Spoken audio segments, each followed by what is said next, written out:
పితా పుత్ర పవిత్రాత్మ నామమున ఆమెన్. జ్ఞానవాణి శ్రోతలకు శుభోదయం. ఈరోజు మనం అపోస్తుల రాణి యొక్క ప్రత్యేకతను ధ్యానించదము. అపోస్తుల రాణి అనే బిరుదు మరియమాతకు శ్రీసభ ఇచ్చిన ఒక గౌరవ పదం. యేసుక్రీస్తు 12 శిష్యులను ఎన్నుకున్నట్లు ఆ అపోస్తులతో పాటు పవిత్ర ఆత్మ కోసం ప్రార్థనలో నిలిచినది మరియ తల్లి. ఆమె శిష్యుల తల్లి, వారి విశ్వాసానికి ఆదర్శం, వారి పనులకు సహాయినిగా నిలిచింది. అందుకే ఆమెను అపోస్తుల రాణి అని గౌరవిస్తారు.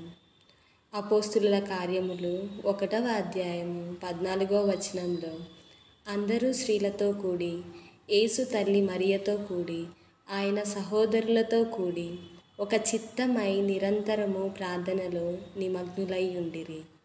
ఈ వాక్యం మరియ తల్లి అపోస్తులతో కలిసి సినాకిల్ అంటే ఆఖరి బిందు మందిరంలో పవిత్రాత్మ కోసం వేడుకున్నదని చెబుతుంది. పెంతెకోస్తు దినాన పవిత్రాత్మ శిష్యులపై దిగి వచ్చినప్పుడు మరియ తల్లి అక్కడ ఉన్నది. అందువల్ల ఆమెను మొదటి సంఘం తల్లిగా, అపోస్తుల రాణిగా శ్రీసభ గౌరవించింది. ఆధ్యాత్మిక భావన. మరియ తల్లి తన జీవితంలో ఎప్పుడూ దేవుని చిత్తాన్నే అనుసరించింది. అపోస్తుల పరిచర్య, క్రీస్తు సువార్తను వ్యాప్తి చేయడం మరియ తల్లి తన ప్రార్థనలతో, తన విశ్వాసంతో బలపరిచింది.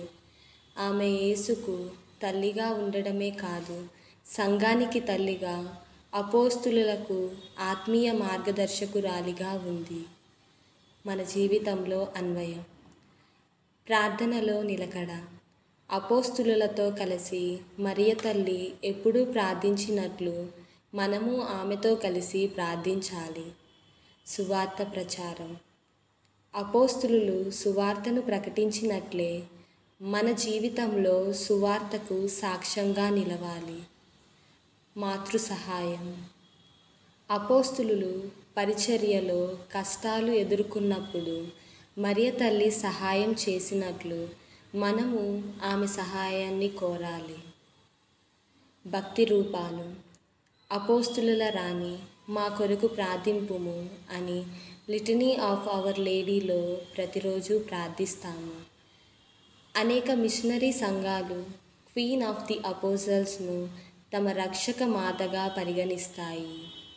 అపోస్తుల రాణి పండుగను మే 7న జరపబడుతుంది. సారాంశం.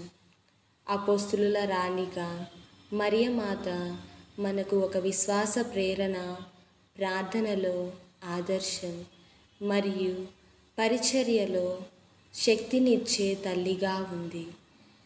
ఆమెతో పాటు మనము సువార్త సాక్షులుగా జీవిస్తే యేసు సంఘానికి నిజమైన అపోస్తులుగా నిలుస్తాము.